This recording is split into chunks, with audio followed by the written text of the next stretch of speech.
Zoom meeting to get more input with regards to how we're going to move forward on Waite. I live not too far from this particular site. I'm really anxious to move ahead with it, as many of you are, I'm sure. So thank you for participating. We need input from our community. So I'm so thankful that now 38 people on this Zoom, which is much higher than I had anticipated. So thank you for participating. Please provide your input. I know our staff, Sue and others are anxious to get the input and hear from you, as I am as well. So thank you for participating and have a good meeting. I may say for much of it, but I just want to listen in because I have not only interest, but I want to be supportive for everyone that's participating as well. Thank you. Great, thanks for being here. We also have a number of members of our Community Services Commission on board. Give a shout out to them. Thanks for coming as well. And I'm going to kick it over to Glenn Schmidt, who's going to walk us through the process and tell us what how we're going to do this. This is being recorded, and so we'll talk a little bit later in the program about how you can view this, or you can share it later, and we'll post it on the city website. And then there'll be a follow-up survey asking for additional input over and above what we have tonight. So Glenn, take it away.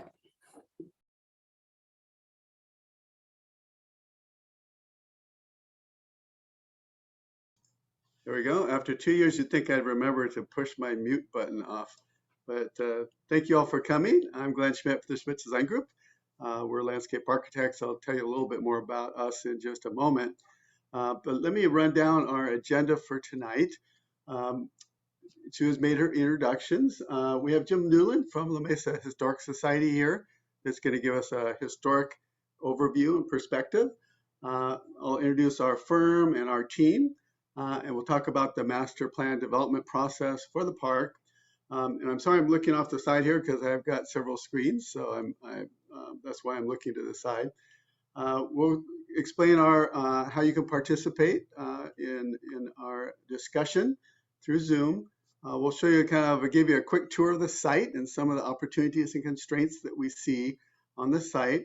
And then we'll talk about preliminary park amenity examples, the kinds of things that we can incorporate onto the park, and talk a little bit about park character and visioning about that. We're going to ask you to give us your opinion on the type of park character that you see for this site.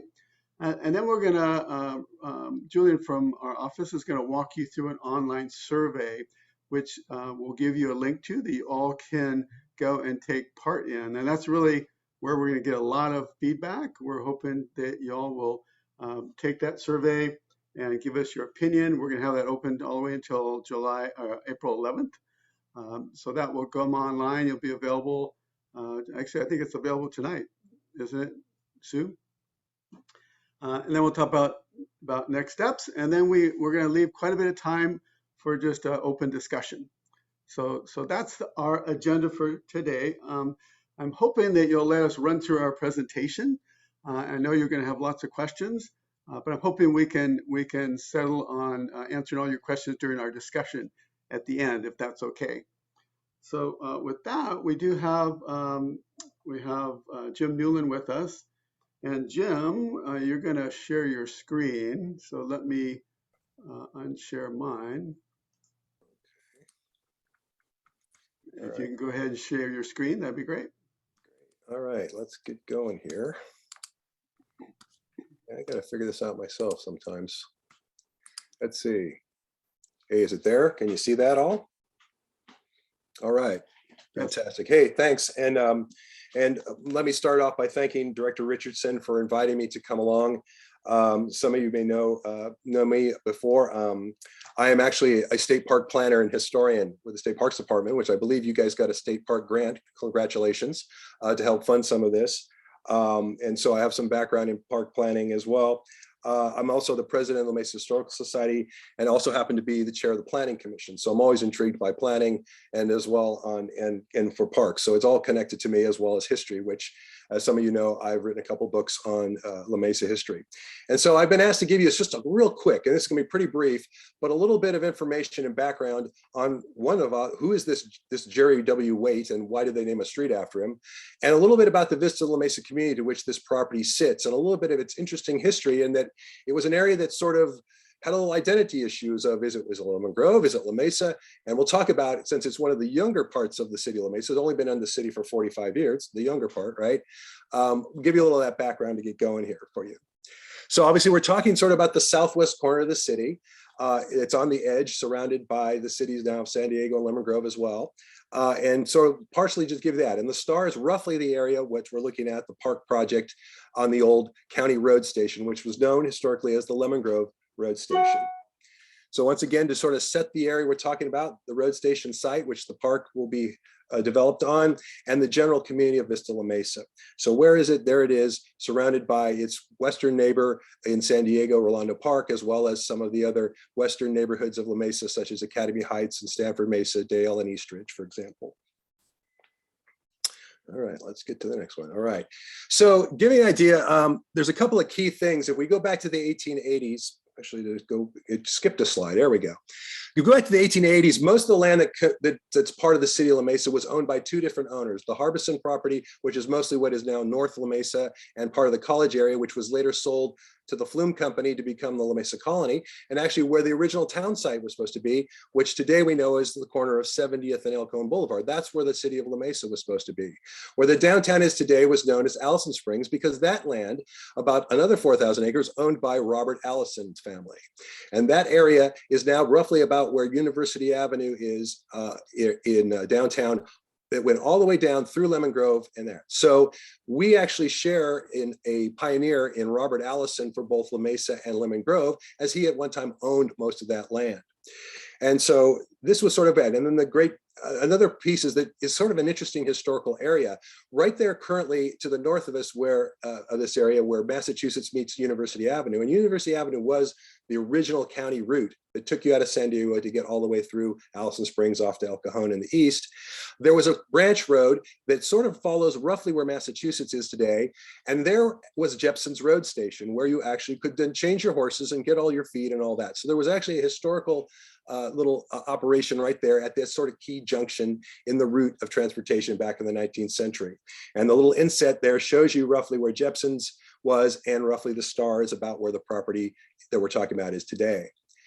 So the great boom of the 1880s come, and we get a couple key things that are come. One was that flume I told you about, which actually ended up at today's Briarcrest Park. That was the Eucalyptus Reservoir, which was the end of the flume. And then from there, a ditch went off to the La Mesa Reservoir, which is now known as Lake Murray. In the meantime, the other thing that was really important that came through was the San Diego and Cuyamaca Eastern Railroad. And that today we know that route because that's where the trolley follows, right? And in there you can see that the Lemon Grove Station and the Spring Valley Station, which we call the Spring Street Station now, are still following that path today. And those were two key infrastructure pieces.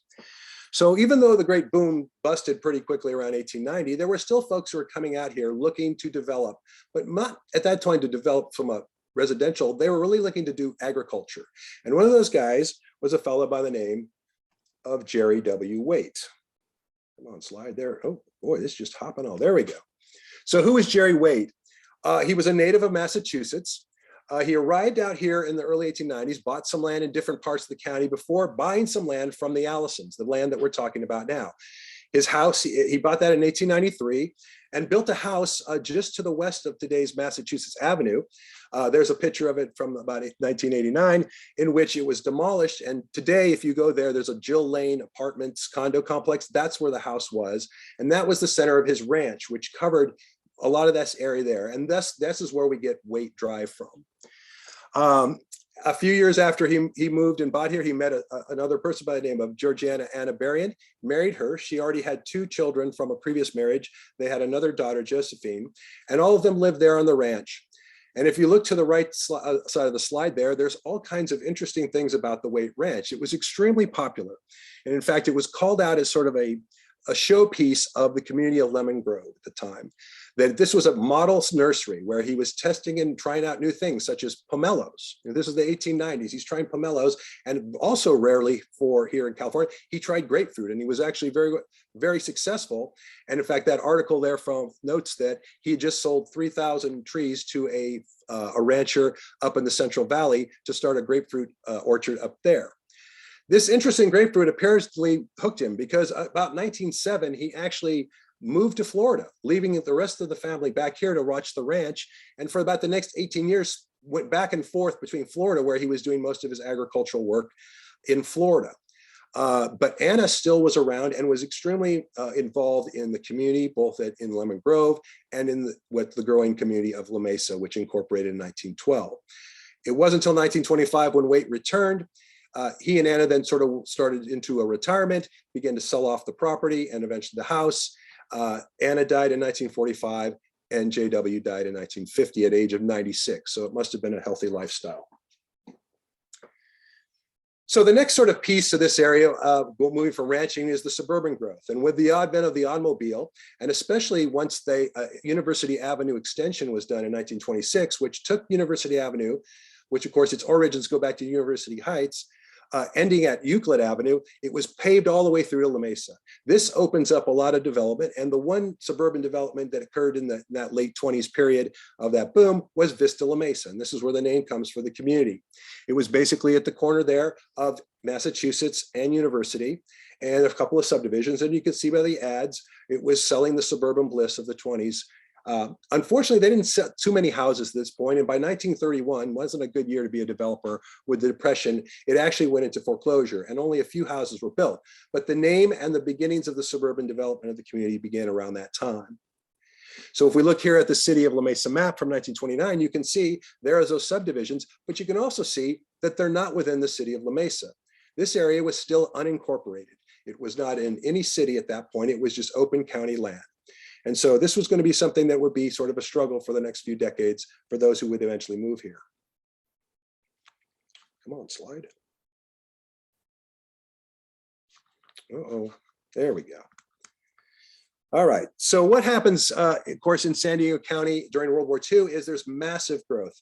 I believe the county population doubles in about 3 years during World War II. And so you begin to see then these areas like this that are along the highways and the roads become popular for development of housing.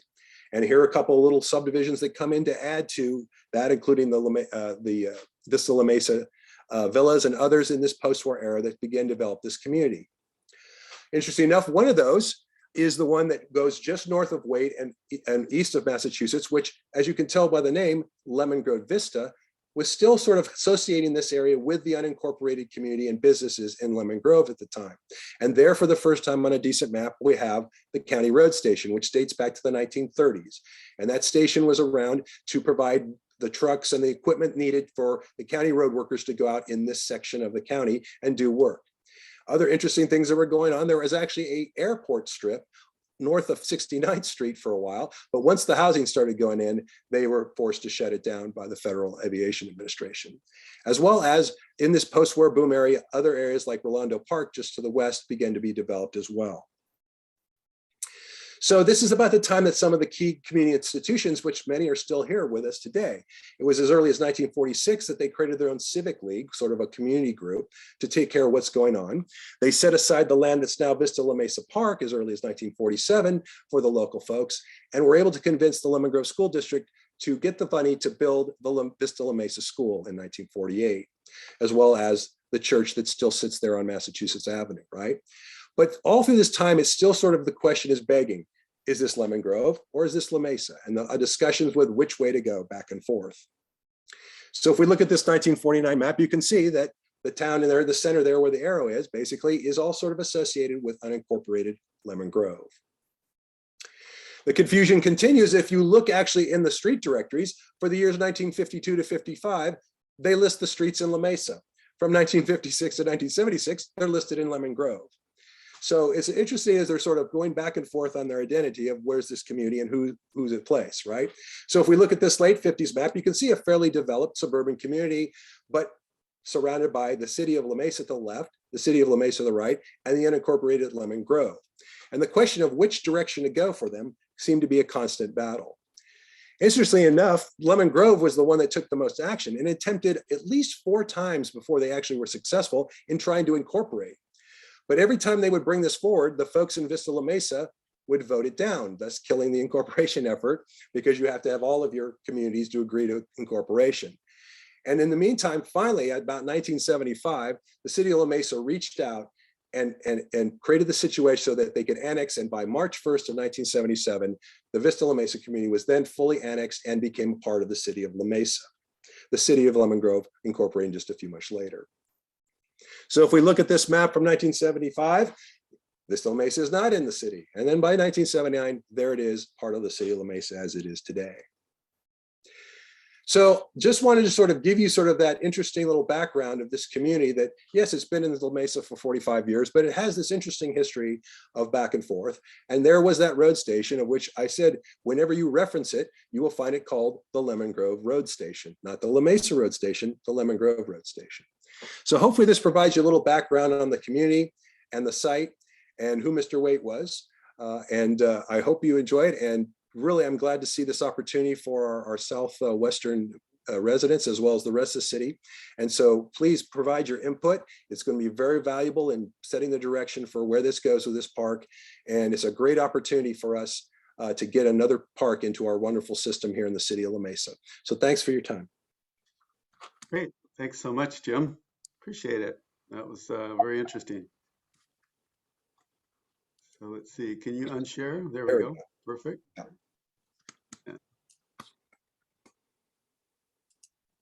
Let's see if my sharing works. Can you see my screen?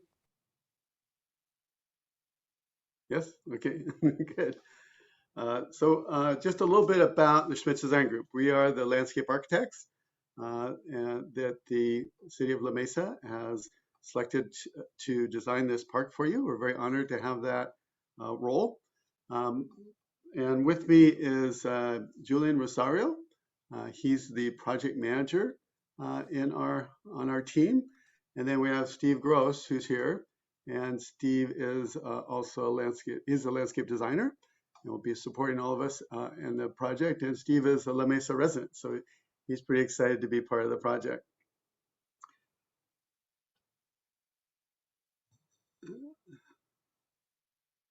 Having similar problems that Jim was having here. Hold on.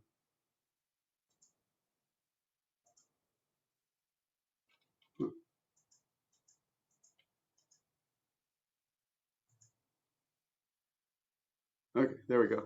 Sorry about that. So just a little bit about the Schmidt Design Group. This is our 39th year in business, and we've designed over 200 parks all over Southern California. We really strive to create parks that are really responsive to the community, and that's really why we're here to learn from you of what's most appropriate for this site. We like to create very artful, sustainable solutions. We've won about 150 local, state, and design and national awards, including 15 local orchid awards, if you know what that is, with the San Diego Architectural Foundation.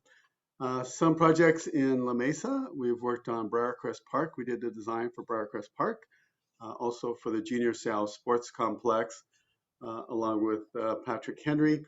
Some other parks in San Diego that you may be familiar with are the County Administration Waterfront Park is one of our projects, Savita Park in Mission Valley, and we're currently working with San Diego State on the Mission Valley site, the old Qualcomm site, which will have about 55 acres of parkland. So that's a little bit about us. And so again, we're excited to work with you. The process here is we have our first meeting tonight, of course, and then we will have this community input survey that is open and will be open all the way through till April 11th. And as we go through our presentation, the amenities and the questions that we're asking in the presentation are on that survey. And you can even log in right now. I'll show you the link in a little bit here and even start going through it even now. So our second community meeting and third meeting will be sometime in the summer, probably. We're going to collect all this information from this survey and think about create a couple alternatives to the park design. And then we'll bring that back out to the community, to you. We're planning in-person meetings for that, which would be both at a public site, and also we're thinking of doing a pop-up event. We call it right on the site, so you can kind of get a feel for what we're proposing right on the site there. And then we'll work on refining that, and I'll probably get into more of the final approvals around the fall of this year. So that's our schedule. So what we're going to do now is Julian's going to give you kind of a quick tour of the site, kind of opportunities and constraints. We call it a site analysis. So you get a feel for it. You probably, many of you are familiar with the site, but we thought we'd run through this real quick. So go ahead, Julian. All right, first off, thank you for everyone for joining. We have just over 50 people here, and that's a big turnout. We're excited to hear your voice, but first let's kind of give a quick overview of the site, especially for those of you who haven't been there. The site is 2.84 acres. We have some existing retaining walls and a big slope on the eastern side of the site. Next slide, please. And north is up. And Yes, north is up. Murray Hill Road on the east there, and then Waite Drive on the south.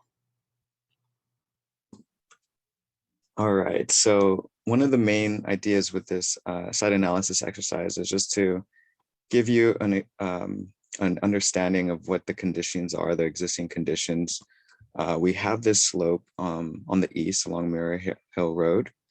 And after accounting for that, we have about 2.24 acres of just this gently sloped area, which is highly flexible. We can do almost anything with it. So we want you to think of this space as kind of like a blank canvas.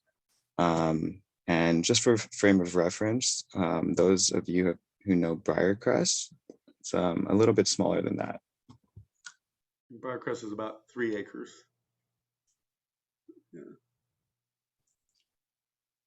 So this slide shows the traffic on the adjacent streets. So while we were on site, we did notice some pretty heavy traffic on both. So that's something to keep in mind.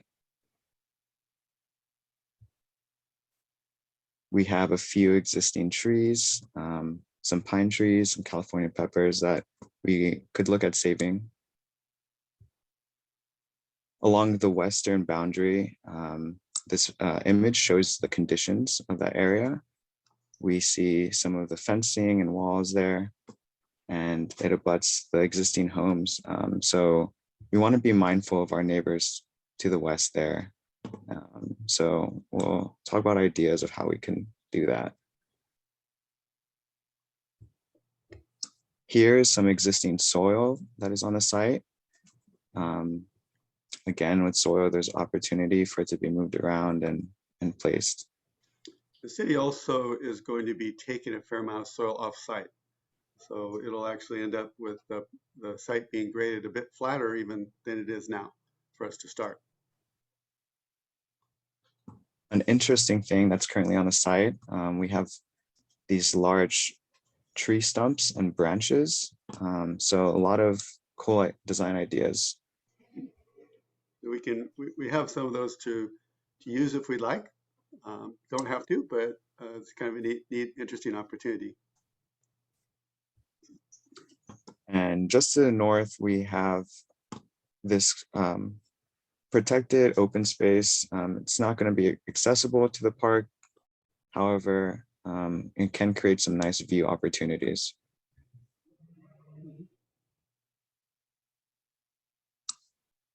Right, so that's just a real quick tour around the site to get you familiar with this site again. And then what I'm going to do, thank you, Julian, by the way. I'm going to run through some park amenity examples. So these amenities examples will be on that survey. So here's a list of the different amenities that we're going to talk about.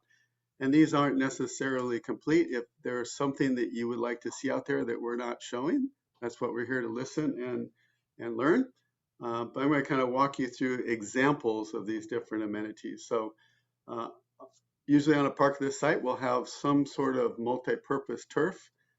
It's not very big for a large adult athletic field. It's quite small, so kind of more informal play or more passive. It can be somewhat active, but not at the level of a large ball field. Um, a off-leash dog run is certainly a possibility. We typically put children's playground on a facility like this. And these are examples from some of our projects that are kind of more traditional in children's play. And then this is some examples from some of our projects where it's more natural play. And we, you know, the photograph on the left there is actually a tree that we salvaged from a site and turned it into a play feature in that project. We have room potentially for multi-purpose courts. We're showing basketball, pickleball, tennis. We have room for outdoor games like bocce or outdoor ping pong tables, for example. Typically, we like to include a restroom, especially with the children's play area. We want to talk about that as a potential amenity. Sand volleyball is another option. And certainly we expect that you would want to have some trails, and we oftentimes will have a loop trail around the park so that folks can walk around, get some exercise or jog.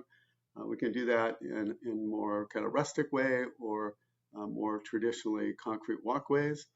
And then fitness nodes, which are opportunities for folks to do workouts on a circuit. And those are focused on all sorts of different abilities and ages. And this is security lighting is something we always include around the perimeter, certainly, so that at night you can see if folks are using the site. We're not showing ball field lighting for active use at night. That's not what we were anticipating, but we certainly can talk about it. Community garden is a possibility as well. We have room for that. And then we have picnic areas, shelters of some sort that folks can enjoy hanging out with family on site. And so that's kind of gives you kind of some characters. Now, what we'll find is that we have less than 3 acres, so it's hard for us to include everything. So the survey that you'll be tuning into will give us a good clue of where those priorities are, because we really don't have the room to capture all of that. But we did want to talk a little bit about character as well. And so you know, there's different design styles that we can include or that we can accomplish here for the park. And these are just some examples. And as we go through this, we're going to open up a poll, and we ask you to click on your favorite of these that we're showing. So to show you contrast, this is Briarcrest, which we kind of can term that as kind of native and natural, includes a lot of opportunities for natural play. In contrast, we have a park, fairly urban park we designed in Chula Vista that I would call more formal and contemporary. So kind of a significant contrast between those two. We also think Briarcrest is a good example of peaceful and quiet park with not tons of huge, highly noisy activities, but there are other parks that are much more full of activities. So again, those are a couple of different contrasts. And then we do like to have solutions that are inspired by local history. So really appreciate Jim's presentation. This is a couple examples. Savita Park on the left was a mining site for 80 years. So we incorporated kind of terracing and some mining relics. And then on the right there, Camino Ruiz Park, where we had a plaza there that focused on the Kumeyaay history in the area. And then we also enjoy creating multicultural experiences as well. So all of you should have that poll that's popped up on your screen. So you can see that folks are already starting to participate. So take a look at that and click on what you think would be your most important feature of those 6. And we'll give you a few minutes to complete that. So it looks like we've got about 34 or so folks that participated.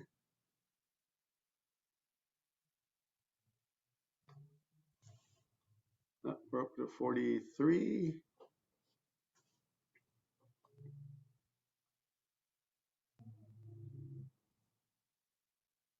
46. Do folks, anyone need more time, or can we go ahead and show you the results? Glenn, you had one hand raised. I don't know if you want to ask for that. Sure. Hi, my question is, what is the demographics of the area around? I know what my personal opinion is, but I want to make sure the park works for everyone. Do we know how many children, for example, are nearby that we would want to make sure we serve? Do you want to handle that one, Sue? No, because that's a good question, because we haven't Okay. dived deeply into that yet.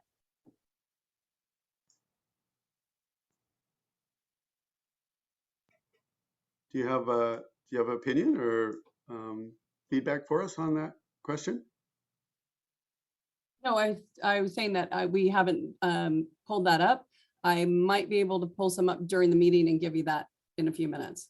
Oh, I meant, sorry, I meant. Oh, I'm sorry. K iPad. I don't know your Okay. name. I'm sorry. Or, my name's Kathy, I'm sorry. I Okay. want to make sure that it works for the community. I live nearby, but I want to make sure that we're serving everyone in the community. So understanding who the Mhm. possible users of the park are, I think would be important. We appreciate that a lot. Yeah, we one of our goals is try to make the park as inclusive as possible. In the poll, in our survey, we do have a question about if there are children in the household. So I think like everyone to has ask- taken the poll. So I've got a couple more folks have questions, and maybe let's share the results of our poll real quick. And Sue, there. So can folks, let me put it on the screen here. So can you all see this? So everyone see that? Steve, can you see this? I've shared it. I just want to make sure everyone else can see it. Can you see it? It's on my screen. You can't see it on my We got a screen. thumbs up. Yes, for we that. can see it. Okay, there we go. Affirmative. Thank you. So it looks like native and natural is 54%, and then peaceful and quiet 24%, full of activities 13%, and the others at 2 to 4%. So that's great. That's interesting. Appreciate that feedback. So I'm going to close that, and then if Bob and Sharon, do you have a burning questions, or would you like, it's okay to wait for a couple minutes, or should we take your questions now? No, I'll wait. Yeah. Is that okay? Mr. Duff? Yeah. Okay. Come on, unmute, unmute. Unmute. You are unmuted right now. I am unmuted? Yes. Okay, thank you. I kind of anticipated that the natural would come up as because that's what most people seem to be wanting right now. Natural, but then natural is not trees in this area. And are you anticipating putting in coniferous or evergreen type trees or deciduous trees or any trees? Yes. We know from experience that shade is very important. And so yes, trees are a big part of all of our park experiences, and they provide a lot of environmental benefits for us, as well as making a much more comfortable and human feeling to the park. So yes, we would anticipate providing trees throughout. Thank you. Yeah. So really quickly, let me ask Julian to come back here and talk a little bit about the survey. And you can go to the website from the city of La Mesa.us/1693/New Park at Waite Drive. And on that page, you'll find a link to this survey that we're talking about, where it kind of has a little glitch, and it says that it can have you take it again once you're done. But if you wouldn't mind just having completing one survey per household. We'd appreciate it. So Jillian, why don't you kind of describe what they will see? This is a good example. Yeah, sure. So this is going to be our main tool in gathering feedback from the community. Since not everybody can attend tonight's meeting, the link can be found if you go to the city's website, just the city of La Mesa.us. Thankfully, they featured us on the front page. You can click on Feature Park at Waite Drive.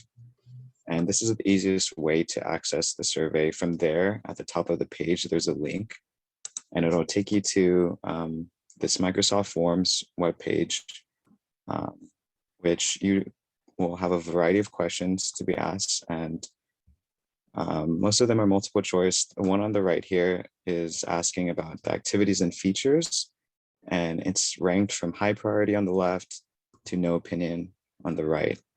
And you kind of just run down the list here and select where it is for you. And at the end, you hit submit, and we record your answers, and we use it as data for the design and master planning of the project. And of course, your answers will be anonymous. There's an option to share your email if you'd like to keep updated. So yeah, we look forward to seeing all the results come in. Yeah, it's great. Thank you. So again, the survey will be open till April 11th, and we look forward to your feedback.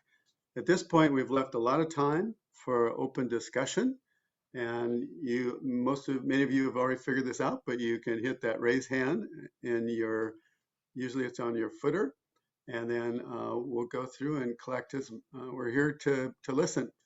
And I think Sharon Flack was the next person to speak. Can we unmute Sharon?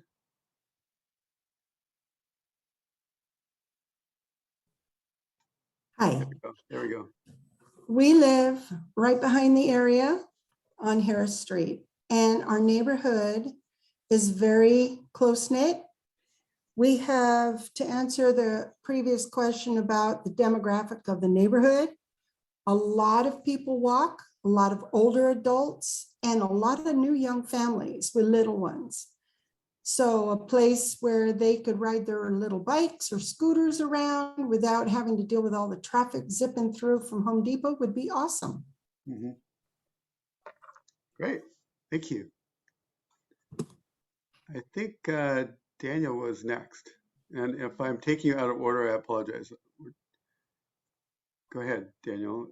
Hi, how you guys doing, neighbors? Nice to meet you all. I'm speaking on behalf of me and my wife, as we're part of the SDPK group. This is a San Diego parkour. As if you guys have ever heard of this term before, it's pretty much a sport or a movement form of discipline. And we are very involved with parks in the area all around San Diego. I'm a neighbor around 69th Street. And in behalf of such, we have a lot of planned information that we would like to share with you guys. We could send you an email that we'll share soon, and it's probably going to be outside of the poll.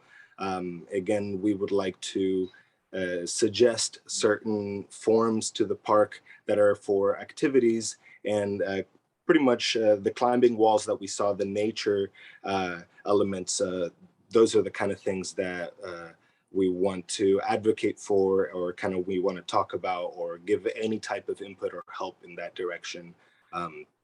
That's pretty much anything we can help. So I'm Daniel Osbar, and that's my input. Thank you, guys. That's great. Thank you, Daniel. We actually did some parkour equipment up at Pacific Heights Ranch Community Park. And so I've got some nephews that would kill me if we didn't think about parkour, and appreciate you including that.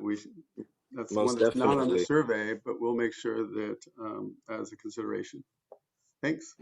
Thank you, guys. Let's see. Let me try Gabby's iPhone. Hey, how's it going? Can you guys see me? Yeah, yeah.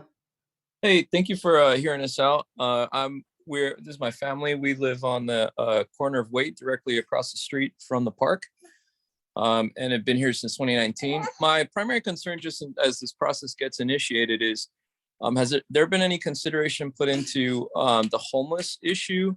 We have a couple of well, we were starting to get sort of an encampment going over here closer to Home Depot. And then there's at least now another encampment sort of starting over there towards Massachusetts and the 94. So my concern about the lot here that you guys are trying to turn into a park is, you know, what are mitigation measures that you guys have considered or might consider in preventing this park from turning into basically a giant homeless encampment or attracting crime? That's the first part. And then the second question I had was, there is a traffic issue here on Murray Ridge and Waite, and there's been numerous accidents, a lot of speeding and running the stop sign here at the corner. I think somebody just got hit, pedestrian just got hit like a couple weeks ago. Yeah, one of our neighbors. So are there any traffic mitigation plans for that as well? So those are those are our primary questions right now.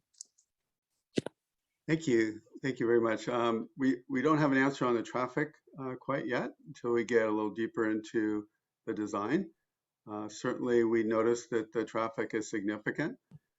In terms of homeless and crime, there's a term called environmental design, crime prevention through environmental design. The initials is CPTED. And that there's a number of concepts associated with that relate to making sure that we maintain sight lines and provide access to all areas of a site. So there's no places for hiding. There's a lot that we can do to prevent vandalism in the selection of our materials and such. So certainly that's something that we always try and consider. We can't solve homelessness with our design necessarily, but we can make it harder for them to find places to be out of the way. Probably one of the biggest deterrents to homelessness is a popular, very active space. And so we're hoping that by having a number of amenities, that this will be a very popular place, and it won't be a comfortable place for homeless to be. So thanks for your feedback, though. We'll certainly consider that. It says Monacarak. You're waving. Why don't you go next? That's me. Yeah. I'm thinking all of these questions are so very good, and the traffic is such issue. On your schematic, you had parking at off-sides parking, so there's not going to be any parking actually on that area, so the parking will happen all on that corner. No, actually, that's a great point. We should have an off-street parking in the park. Okay, just wondered. Thank you. Yeah. Let's see. I'm just kind of going along. If I have not called you in a long time, wave at me. Melissa W. Hi there. Thanks for having this meeting and giving us, can you hear me okay? Yes. Okay, great. Thanks for having this meeting and giving us the opportunity to learn about the site. I am actually on the Arts and Culture Commission for La Mesa, and I was wondering actually two questions. One, I did see the possibility for art to be incorporated somehow within the project itself, and I wanted to know what your process was when it comes to finding the right artist, if you do incorporate art into the park. And then the other question I had was, do we have a name for the park? Good questions. I'll take the art one to start with. We always try and create solutions that are very artful, but we also have relationships with a number of public artists, and we are very flexible about who we work with and collaborate with.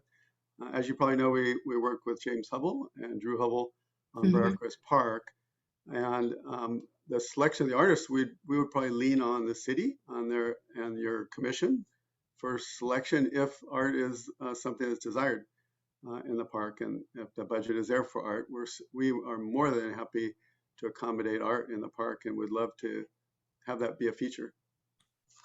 And let me jump in real quick on that. Yeah. Hi, Melissa. The commission's so new that their first assignment's going to be working on policy for public art in both public spaces and in the public-private realm, for murals and things like that. So we'll be working on that policy kind of as we're working also in this park. So the Arts and Culture Commission would be involved in any art selection. Great, thanks, Sue. sorry, I had a weird thing shown on the screen there. So this is that link to the website. Also, by the way, we have a separate email, park@waitedrive@gmail.com. And there was another question, wasn't there, Melissa? Yeah, it's a yeah, what was the name of the park? We don't have a name for it, and that is something we're looking for input on.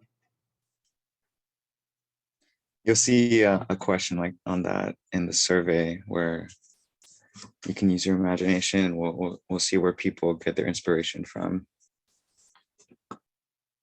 Great, thanks. Thank you. Miriam?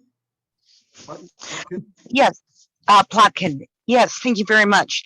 I have a couple of questions and concerns. One of them is I'd like to see a lot more community involvement at each step. For example, in starting, you said, oh, we have a budget, we need to mitigate the budget, money, money, money. And La Mesa and San Diego County have such things as bounty exchange. Those of us who grow your choice of natural plants probably would donate a lot of what you're looking for, as well as maintain a gardeners group, as well as and I really like the idea of the previous speakers involvement, community involvement. But I'm wondering about whether there's going to be a Friends of Waite Park, and that way whether just to supplement city crews, and that way we have a personal investment to show up on a midnight, I don't know, midnight telescope stare and a 25 item trash pickup idea. There's so many things that the community can be involved with, which doesn't have to cost money, money, money. So my question is, have you considered the alternatives as far as looking at other ideas? Other ideas in regards to budget. I'm sorry if I sounded like I was overly concerned about money. I think I mentioned money in relation to public art, but we don't have a budget. We haven't been constrained with that. And so I don't think that's going to be our driving issue for the park. In terms of once it's complete, the development of a Friends of the Park is something that would be maybe a comment Sue could make on that. Oh, well, let's write it down as a, as a possibility or an interest. That's not typically we have in our regular park systems, but we would definitely welcome it. We have lots of volunteer groups who help us kind of randomly do projects around parks, but no established friends of a certain park, which would be something new that we could probably explore. And certainly in an area that we could reserve for public events. For example, we've had the Fix It Clinic before. We've had special events, weddings. There's lots of ways to blend with that other communities have encompassed, and La Mesa has been kind of hesitant to do. Certainly serving food is a concern, but there's a whole nother possibility. And I'm also concerned about parking. I want there to be parking because as soon as you put in a access driveway, you've already lost 4 parking spots, and there isn't that much parking even on the hillside away from it. Yes, we want to encourage walking, but those of us who live too far away, or those of us in a wheelchair, those of us with other conditions, need parking. And it's not just handicap parking with a certificate, it's just casual parking. Anyway, calendar of events, things like that were on my mind when I'm thinking about what we've seen in a park and what I'd like to see in a park. Definitely bathrooms. Great. What we've done, right. Thank you. Thank you. Let's try Robin. Rivette? Yes, hi. I've been involved with this parcel for probably about 15 years before La Mesa actually purchased it. And part of the reason, and I don't know if I missed that during the historical part, but this was a brownfield. And I had approached the county a long time ago when they had the property to use the parcel as an arboretum and plant trees to mitigate the toxic waste that had been left on the parcel. And I didn't get a lot of buy-in from the county at the time, but part of my argument was that La Mesa really is centrally located and could be a destination spot. And to me, I live in West La Mesa, and most of the parks are kind of geared toward the sports type park, and there's very little natural or open space type land. And along that line, one of the things I looked at quite a long time ago, and I don't know if this has been considered again, is that there is a potential easement on the adjacent north part of the park that is part of the HOA or whatever that is there. I don't know what it is technically, but I know it's kind of open space that was probably put in because of the apartments up there. And I wondered if there was any potential for having a partnership and maybe make part of the park walkable into that easement. So that's one comment. The other thing that I was documenting years ago was that there's a lot of runoff that comes off that slope off of Murray Drive. And I wondered if there had been any thought so far about putting cisterns to collect rainwater and put them into that slope that comes off the roadway there. I had spoken to San Diego State about partnering with some of these ideas, and there was a lot of excitement. And I think these all should be considered in a future park development. The proximity to Helix High School, San Diego State possibly getting involved and coordinating this to make it a much more grand idea than just playing basketball or, and I think all the ideas are great, and I'm not trying to dominate this, but I did do a lot of research many years ago about it. And then to further, I think what I believe Miriam said, one of the things that's kind of missing in a big part of the county is when people want to plant trees, which we sort of need for the cap, they don't have any idea what to plant because trees are basically not labeled anywhere. And although you can always put bushes and shrubbery and flowers around whatever you else put in a park, having diversity and not just native trees, because I just don't think they're really suitable for that, what I'm talking about.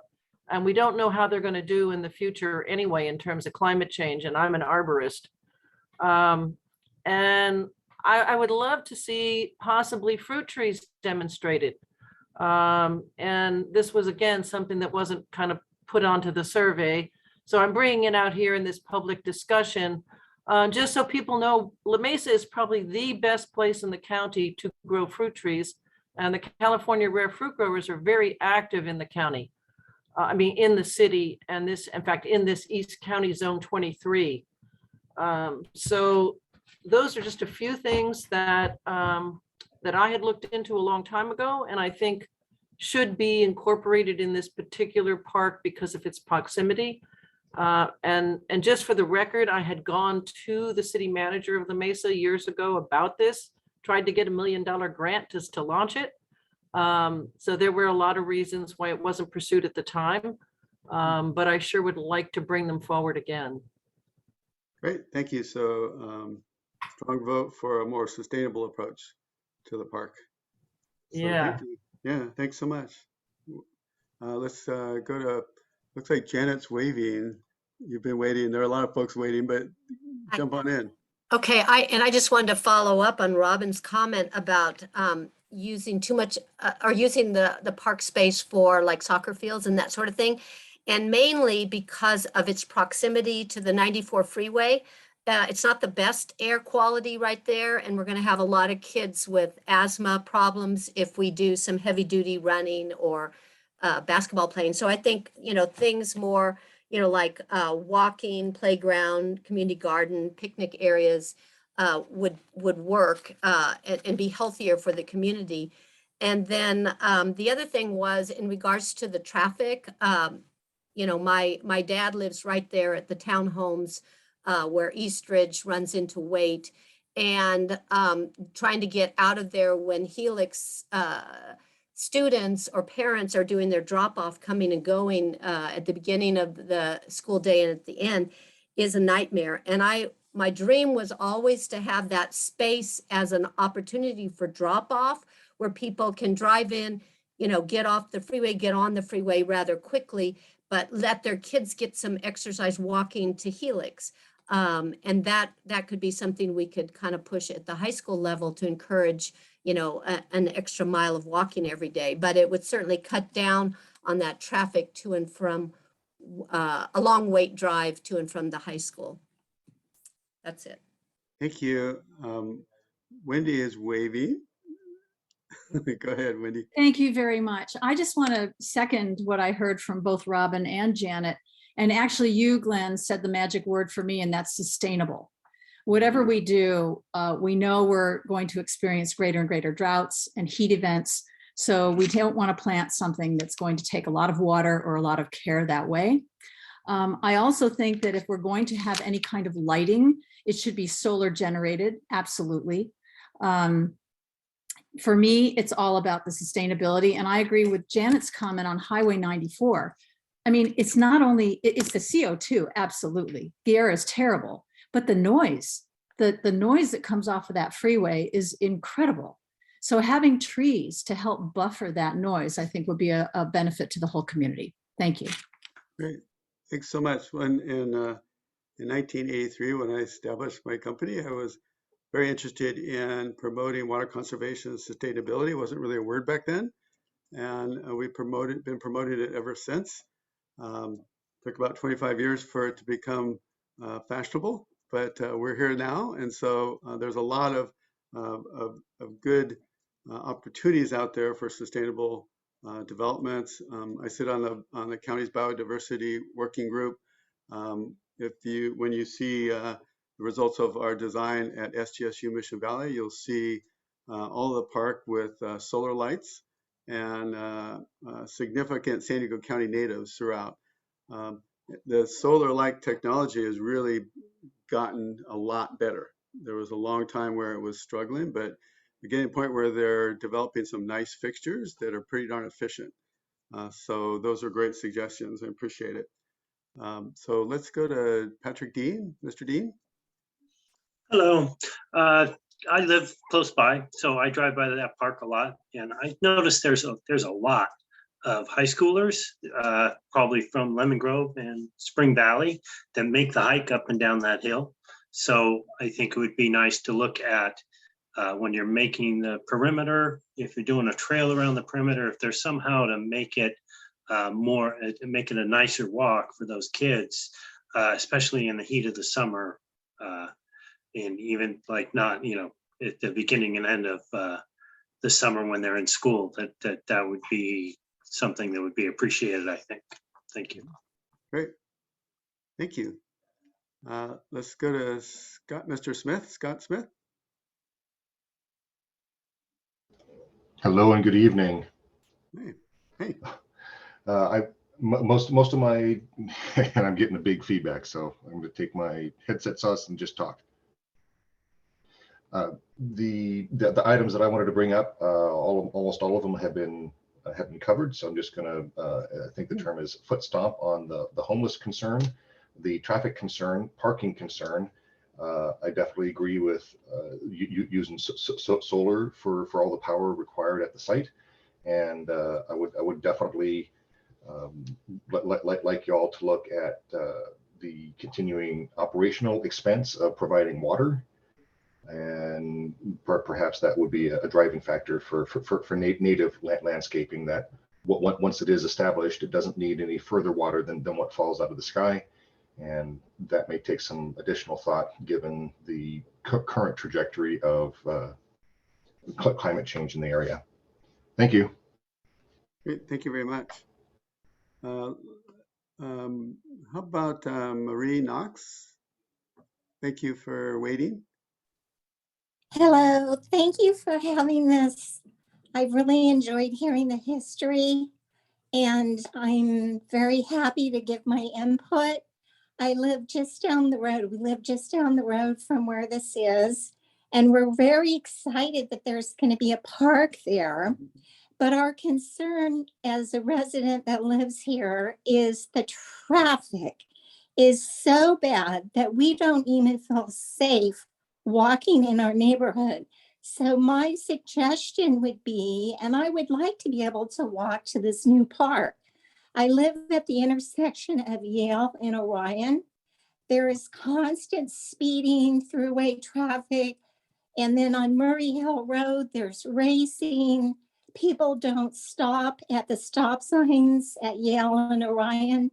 So my suggestion would be for the city to do traffic calming in order that for the traffic around this park to be slowed down so that people will feel safe walking there and even at that park. So that's my suggestion and concern. Thank you. Great. Thank you. Appreciate that. Let's go to John.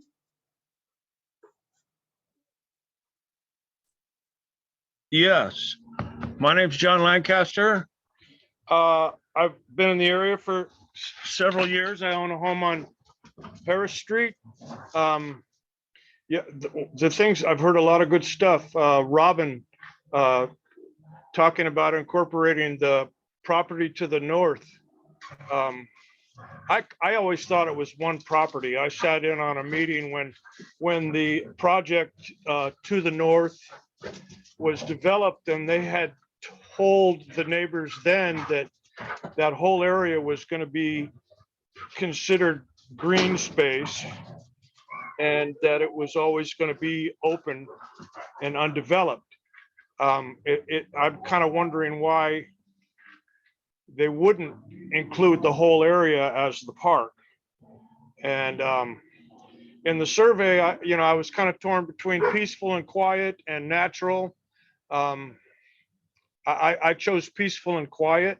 I would like to see a low impact on the area, whatever's put in there.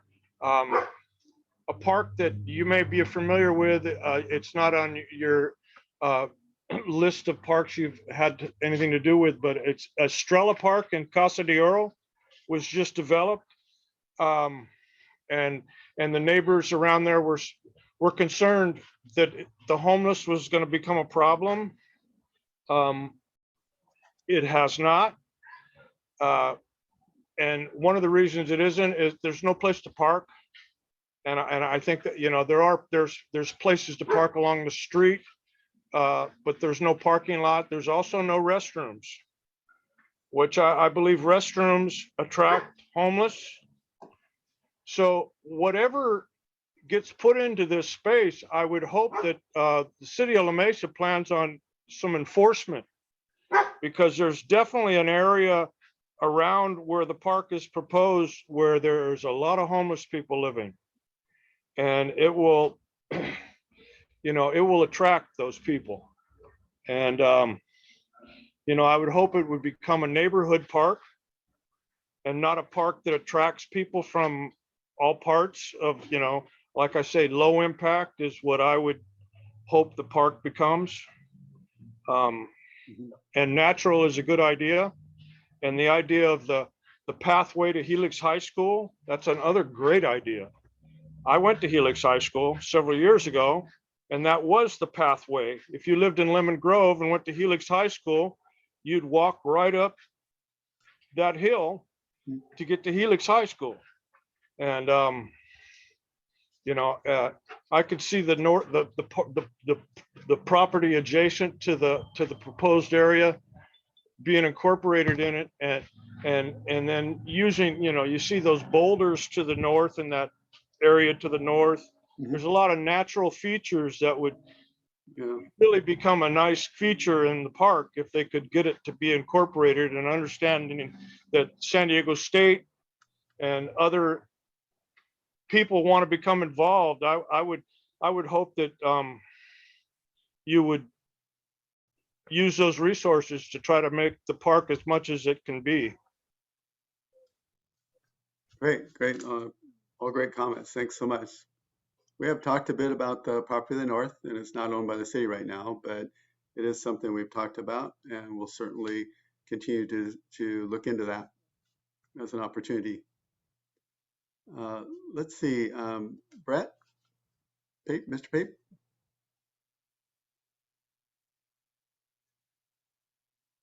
You're on mute still. Sorry, can you hear me now? Yeah. Okay, thanks. I just wanted to first start off saying that I have nothing against the homeless. In fact, my son works with PATH, with people assisting the homeless. But my property wraps around the northwest corner of that lot. And I am concerned about potential homeless encampments being started up there. So yeah, that's a kind of a pretty big concern for us. We have had homeless people go into that corner and just kind of hide out.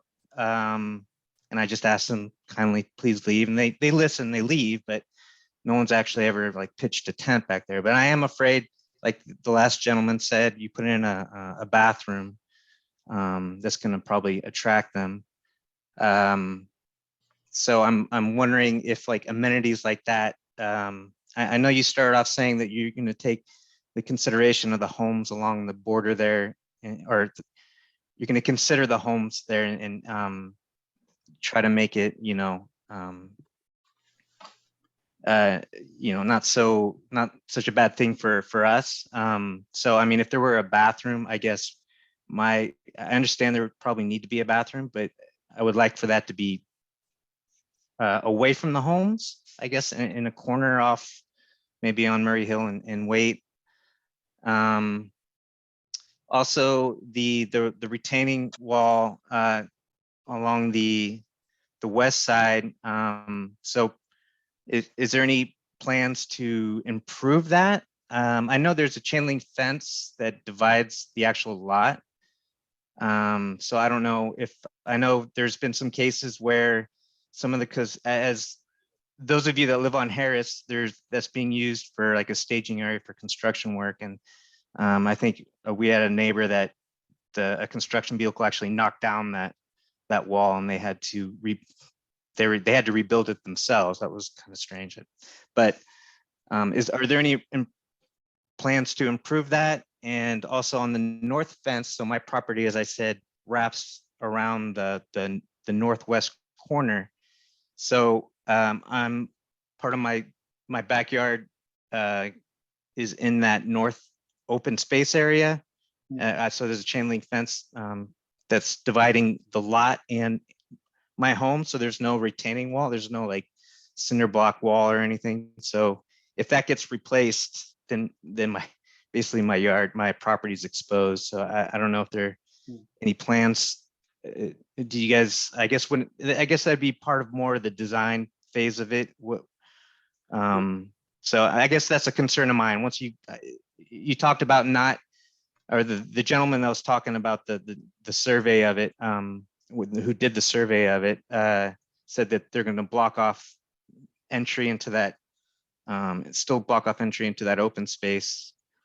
So I don't know if they're planning on replacing that fence or, so anyway, that's kind of just some concerns I had. No, that's great input. We really haven't put pen to paper yet. So we're really at the information gathering stage. So this is all exactly what we're hoping to hear, is what are the issues and what are the concerns. So appreciate your comments. So is your property, it's farther north than the fence that divides the property from that open space? Or is it within So the park? my property actually wraps around the northwest corner of that lot. Okay, where So it part turns. of it is using that fence that separates the lot with the open space.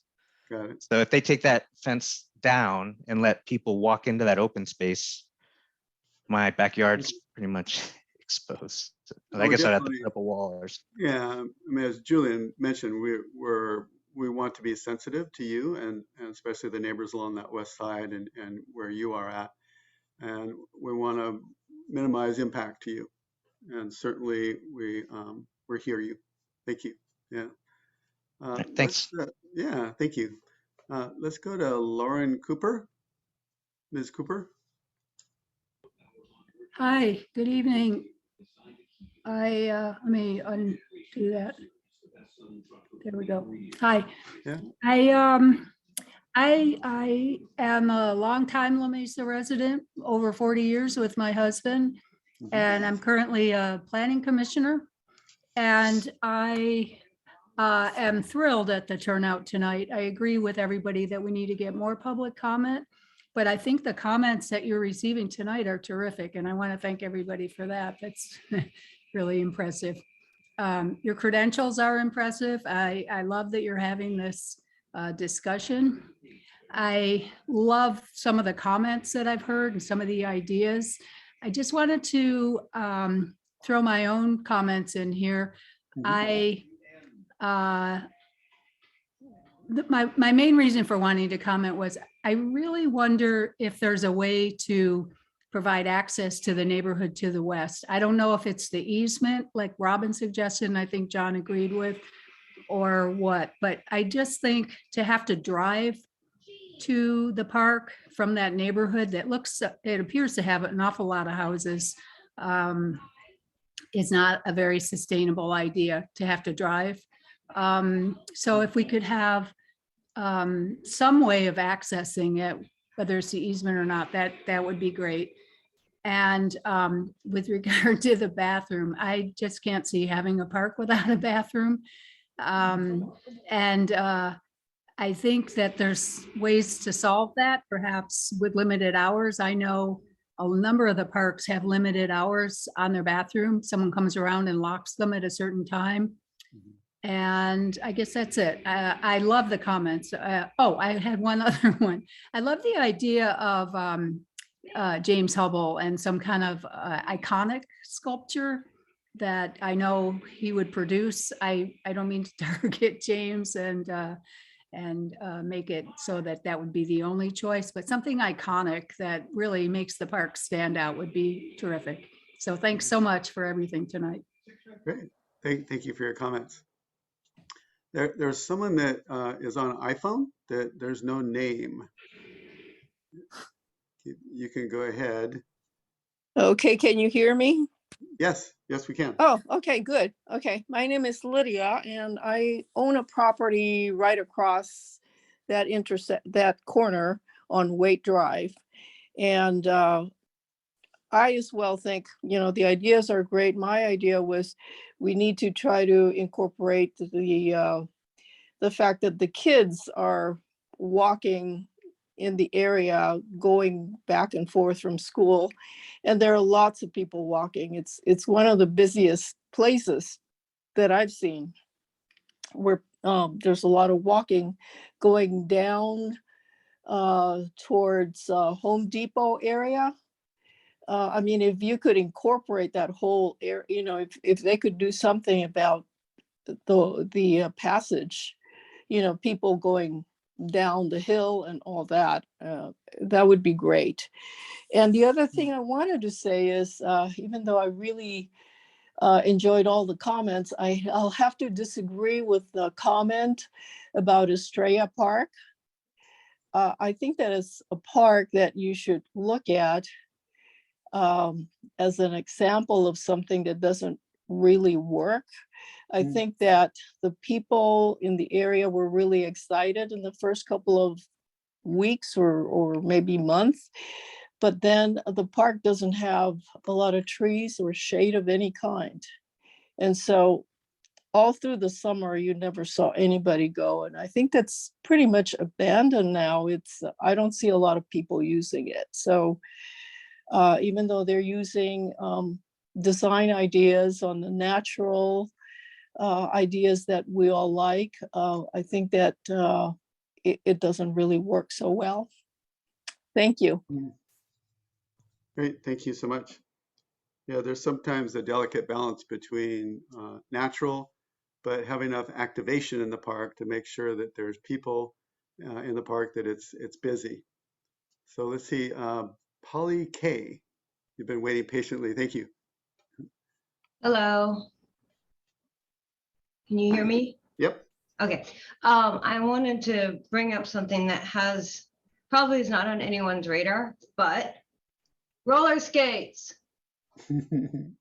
Because you brought up pictures of Savita Park, and that is a place that has become popular with roller skaters. There's actually a group called Flashpoint that they skate at events like parades, and they meet there every Sunday to skate. But in San Diego, there is not a roller skating, quad skating specific outdoor place for roller skaters. There are places that people meet at, like Liberty Station in front of the Air and Space Museum, the Rady Shell by the Mission Bay Hilton, various basketball courts, Lamita Park. There's lots of places that they go, but there's no specific place. And one of the most famous on the West Coast is Venice Beach.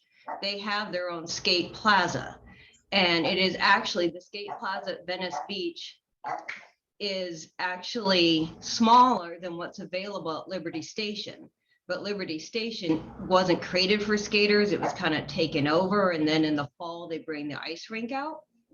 And I don't know if you saw in the news, the Rockefeller ice skating area is turning over to roller skating for the spring.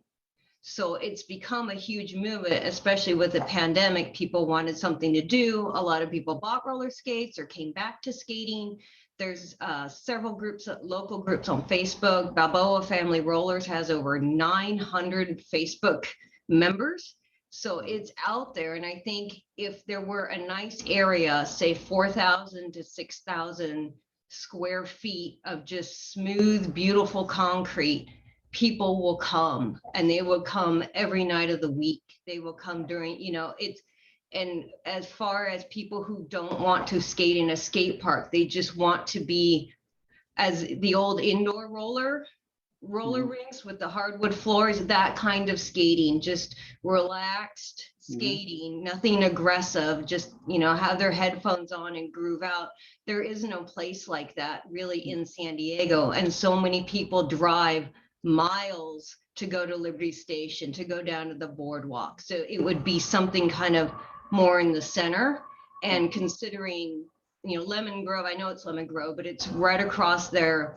There's a shopping center with tons of food options. So it would be bringing some money in. Also, people afterwards, oh, I'm skating, I'm hungry, I'm thirsty. There's places for them to eat and drink close by. So that is what I would love to see, because I skate in parking garages. I skate in, all kinds of, church parking lots and all kinds of places. But a really beautiful concrete would be a dream for me. Great, thank you. So I should also mention that when you're taking the survey, you'll see at the end of the survey, there's places to write in comments if we've forgotten to ask you about any particular amenity or any additional comments you want to make. So, I did that. You'll know which survey is mine. okay, great. Thanks for that. Megan Evanary, is Evanary? Yeah, thanks for calling on us. I wanted my son, Oliver Evanari, he's 7, and we're listening in on this. I'm very excited. He had something he wanted to share with everybody. Great. What about me? I was maybe thinking maybe like a little building for homeless people to go in. Okay, thank you. A little building, a shelter for homeless people. Thanks, everyone. Yeah, thank you. Let's go to Dee.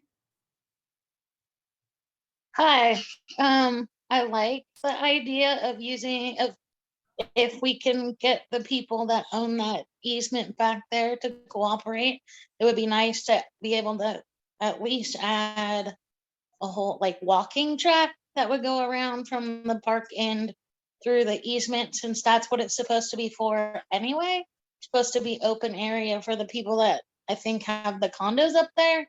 I don't know. But yeah, but then I'm also wondering if we do, as people are talking about incorporating a thing for the Helix students and stuff like that, bringing them down to this end. Well, then I have a concern for, yeah, and for all of us on Harris Street whose backyards are there, is there going to be any sort of, like somebody asked about a wall or something? Because yeah, now you're talking about putting people in my backyard, sort of. I mean, you know, where right now I hate that nobody uses that area, honestly, because I feel like it should be used. And some of our neighbors have tried to use it and some guy yells at them. But it would be awesome if there could at least be like a trail over there. But I know that it involves incorporating with them or getting them to agree. And yeah, I like the whole skating thing until the girls said they'd be here every night. And then again, it's my backyard. So I don't know if I want people back there every night. But yes, skating would be awesome. Like, but that could be included if there's an actual paved track kind of thing. Great, thank you. We certainly did notice that along that whole property line there on the west side of the park, there's a lot of different fence, wall, slope configurations along there. Yeah. It does need attention. So that is something we did notice. So thanks for that. So we have a couple people that are interested in making another comment. Is there anyone that hasn't spoken yet that would like to add their comments before we start going back through our list of folks? Anyone that hasn't had a chance to speak yet? I have a comment. I didn't know how to raise my hand. I'm sorry. That's okay. Go ahead. My name is Lorena, and my family and I own a home on Vista near Waite's.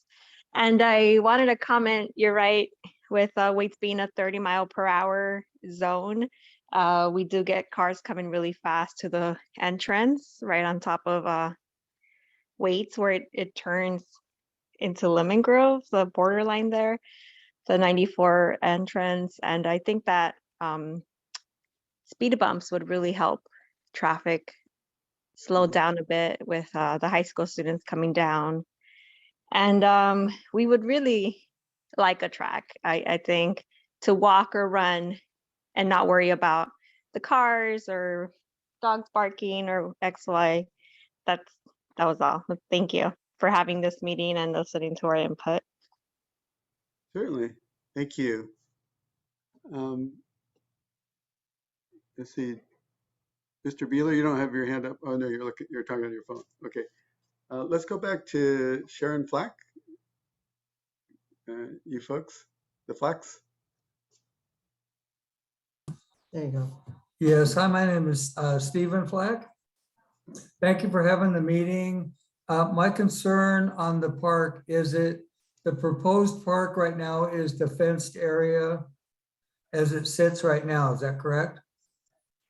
Correct. And so the property to the north has not been a consideration as of yet. Is that correct? As of yet, correct. That's not city property. Right, okay. Yeah, I feel the same way that Brett does. Brett's one of my neighbors. Putting people in our backyards, of course, is a concern. I'm glad you guys are concerned with the people along the south side of Harris Street that are up against that park area. Hopefully they would take a look at that area being less of an impacted area, because those backyards are very small. And really, we call it the old county yard. It was growing up as a kid. So that fence line runs right to their backyard. They might have 20 or 30 feet, as you've seen on your maps. So anyways, I'm not a fan of opening up the back area. And it would be nice to see the proposed area that you have now. Let's see where we go with that. And of course, see what the future holds. But anyways, I just kind of want to throw that in. The impact on this little neighborhood is very important to us.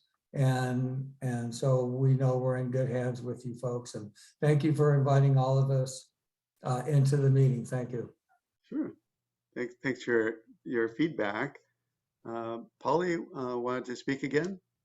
Yeah, the one thing I forgot to mention, that if a skating pavilion were created, what would be great is if a big shade structure were put on top of it, like they do in the South a lot, then that could house a ton of solar panels on top of it, that then could probably power the park and everything, which would be great. And as far as concerns about people skating at night, I know some of the evening skate events that are in neighborhood parks like Lomita, which is down in Paradise Hills, kind of. That one, it's like 5 to 8 p.m. But I think if there is rules of the park that say no amplified music, the only thing you may hear is some clacking wheels and maybe an oof if someone falls down. As long as there's no amplified music, it shouldn't be loud at all. Okay, great. Thank you. Gotten a lot of great feedback and looking forward to everyone's surveys. Any other comments from anyone? Do you want to raise your hand and speak? Robin Rivet, you wanted to speak again? You're muted. If you could unmute, that'd be great. There you go. Yeah, I'm sorry. Yes, it is Robin Rivet. I served on the There you go, Environmental sorry. Commission. In fact, we've met many times, Glenn. You should remember me. I apologize. I'm It's old. okay.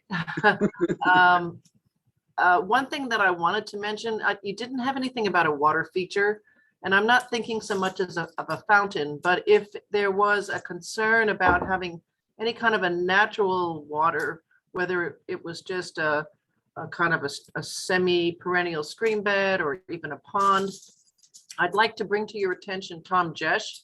If you don't know who he is, he manages a nursery up north, and he has several ponds on his nursery that he keeps clean with plants and only has to maintain it once a year.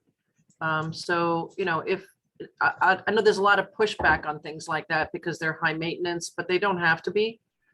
So I would just kind of like to just put it out there as one more idea, and keeping it in that function of natural and not necessarily native, but as much green space as possible. Great, thank you. So, this is all great. What I'm just kind of summarizing a lot of what we heard, there was a fair number of amenities that weren't on our list that people are adding, which we appreciate. And make sure you write that in your survey. We've got all notes. Steve's been busy typing away, taking down your comments. Globally, it sounds like there's a lot of support for kind of more natural, quote unquote, sustainable, more passive. It's kind of what I heard.